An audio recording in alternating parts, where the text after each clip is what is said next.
Tuhan menurunkan Injil kepada Nabi Isa, bukan Al-Quran kepada Muhammad, seperti itu. Setelah saya mempelajari Alkitab, saya jadi tahu bahwa itu tidak benar, gitu loh. Bahwa Injil itu bukan diturunkan. Justru Injil itu yang tulis itu adalah murid-murid Yesus sendiri, murid-murid Tuhan Yesus sendiri. Jadi bahkan Injil itu menceritakan tentang Tuhan Yesus. La ilaha illallah Muhammadun Rasulullah alaihi salatullah wa alihi wal ahibba. Bismillahirrahmanirrahim. Assalamualaikum warahmatullahi wabarakatuh.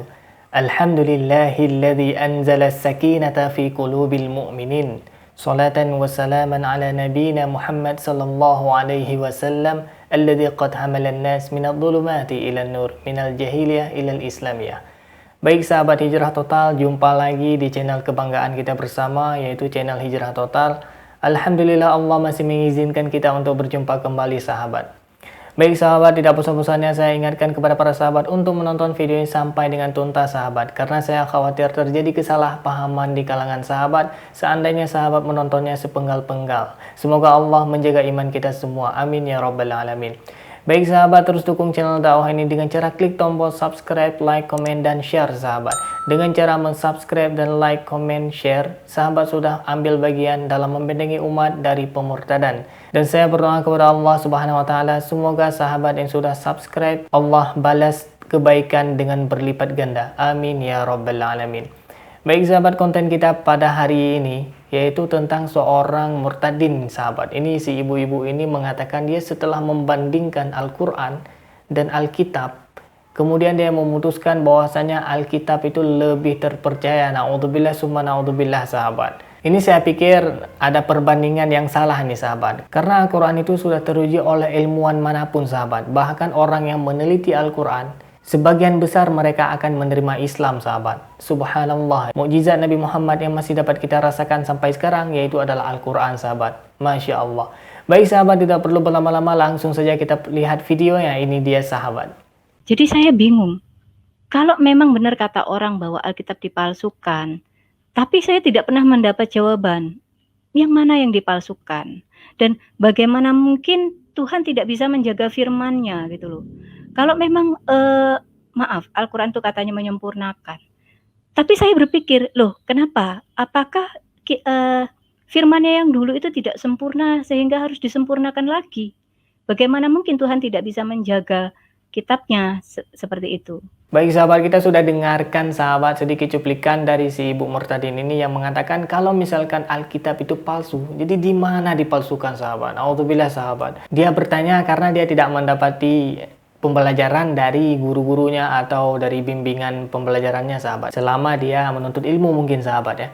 Dan itu hal yang wajar. Cuman yang tidak wajarnya ketika dia memutuskan untuk mengakui bahwa Alkitab itu benar sahabat. Jadi sahabat, sangat jelas dalam surah Al-Baqarah Allah Subhanahu wa taala berfirman, "Fawailul ladzina yaktubunal kitaba biaidihim summa yaqulu hadza min 'indillah."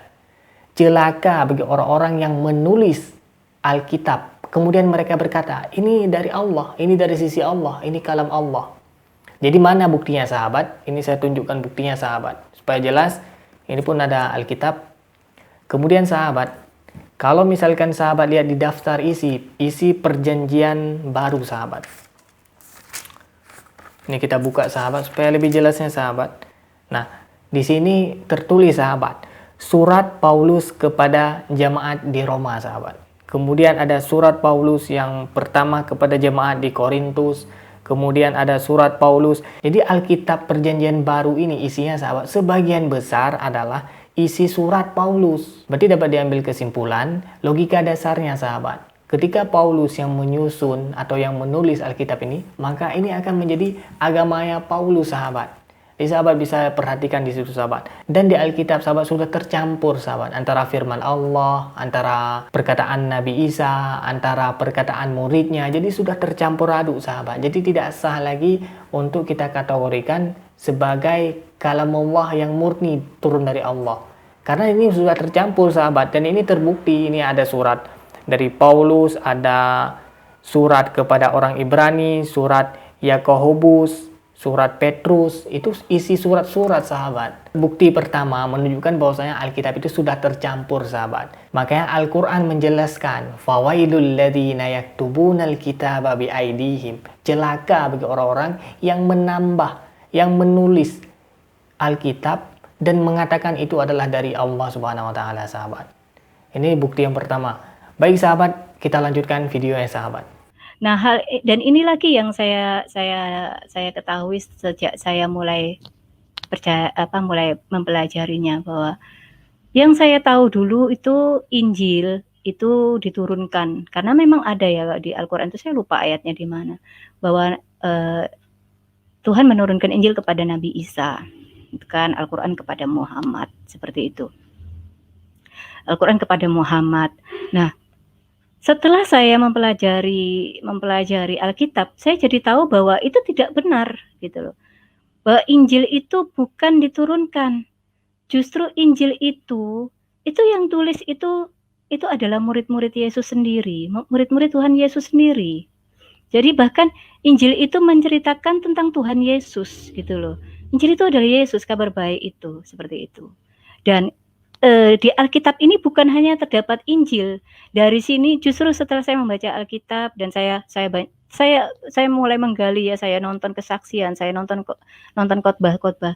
Saya mulai tahu bahwa ternyata di Alkitab ini, saya itu nggak tahu, ternyata di Alkitab itu juga ada Taurat. Jadi perjanjian lama itu saya baru tahu. Jadi seumur-umur saya waktu masih Islam, saya disuruh mempercayai bahwa dulu ada diturunkan namanya Taurat, Injil, dan Zabur. Saya tapi enggak tahu, disuruh mempercayai tapi saya enggak pernah tahu gitu loh. Dan dari sini saya baru tahu bahwa oh, ternyata Taurat itu ada di sini, ada di Alkitab ini. Alkitab ini lengkap, bukan hanya Injil, tetapi juga ada Taurat, ada Mazmur, dan banyak sekali gitu. Gitu ya, seperti itu. Baik sahabat, kita sudah dengarkan si Ibu Murtadin ini mengatakan bahwasanya di Alkitab itu menjelaskan tentang ketuhanan Yesus Kristus sahabat. Jadi sahabat, ini perlu kita garis bawahi, yang mengakui Isa Al-Masih atau Yesus Kristus itu sebagai Tuhan hanyalah Paulus sahabat.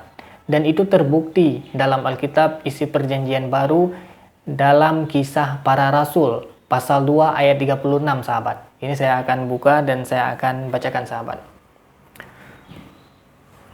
Oke sahabat, di sini kita akan membuka Kisah Para Rasul. Baik sahabat, ini saya sudah membuka Kisah Para Rasul pasal 2 ayat 36 dan akan saya bacakan. Jadi seluruh kaum Israel harus tahu dengan pasti bahwa Allah telah membuat Yesus yang kamu salibkan itu menjadi Tuhan dan Kristus. Ini yang mengakui, boleh sahabat cek otentiknya, dasarnya, itu adalah Paulus sahabat.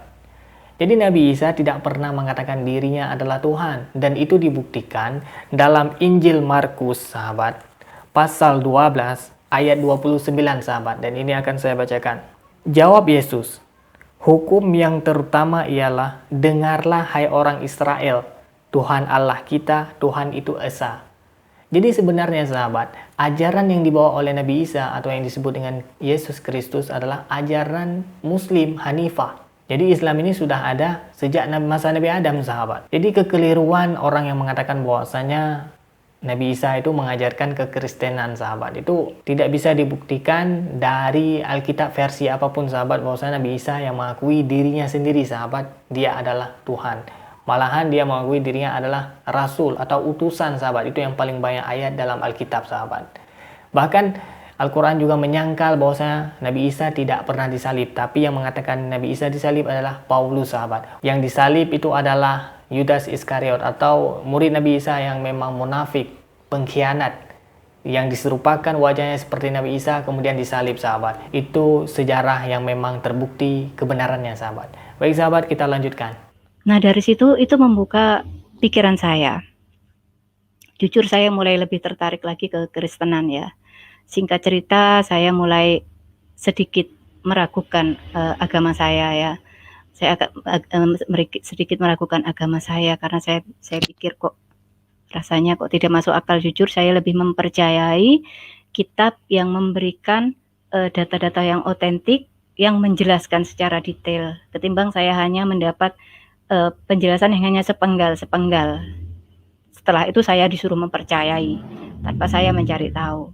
Nah, akhirnya singkat cerita saya mulai meninggalkan sedikit-sedikit ibadah saya Islam. Saya mulai tinggalkan. Baik sahabat, si Ibu Murtadin ini mengatakan bahwasanya Al-Quran tidak begitu otentik sahabat. Malah Alkitab yang begitu otentik sahabat. Si ibu ini saya yakin sahabat, dia tidak begitu mengerti ketika membaca Al-Quran sahabat. Semua orang Islam yang murtad atau pindah agama sahabat, itu karena tidak memahami Al-Quran sahabat. Saya yakin orang-orang yang murtad itu tidak akan pernah paham dengan yang namanya asbabun nuzul, dengan yang namanya ilmu sorof, dengan namanya ilmu nahu, dengan namanya balaghatul Quran. Dia tidak akan pernah paham hal-hal yang seperti itu dengan namanya ilmu hadis.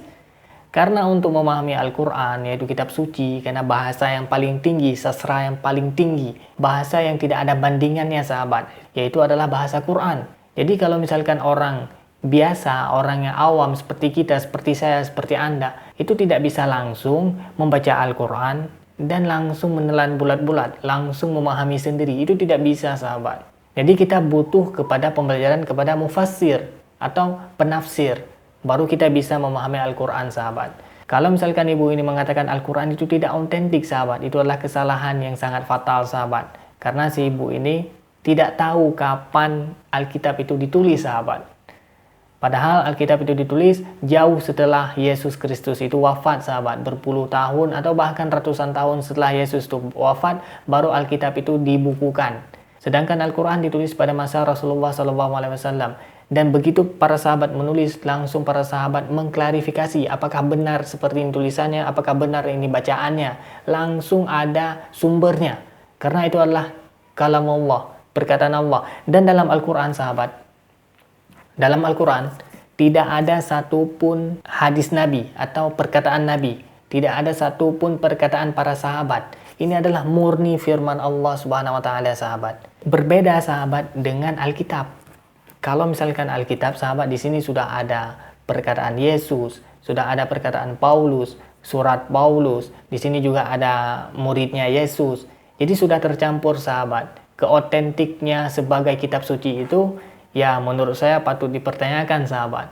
Karena yang dikatakan dengan kitab suci itu adalah murni firman Allah Subhanahu wa taala atau firman Tuhan sahabat. Baik sahabat, demikian yang dapat saya sampaikan sahabat. Yang baik datangnya dari Allah, yang buruk murni dari kekhilafan saya pribadi sahabat. Mohon diperbanyak maaf dan saya mohon ampun kepada Allah Subhanahu wa taala. Baik sahabat, terus dukung channel dakwah ini dengan cara klik tombol subscribe, like, komen dan share sahabat. Dengan mensubscribe sahabat sudah ambil bagian dalam membendengi umat dari pemurtadan. Hadanallah wa iyyakum ajmain. Akhirul kalam, wassalamualaikum warahmatullahi wabarakatuh. لا إله إلا الله محمد رسول الله عليه صلاة الله وآله والأحبة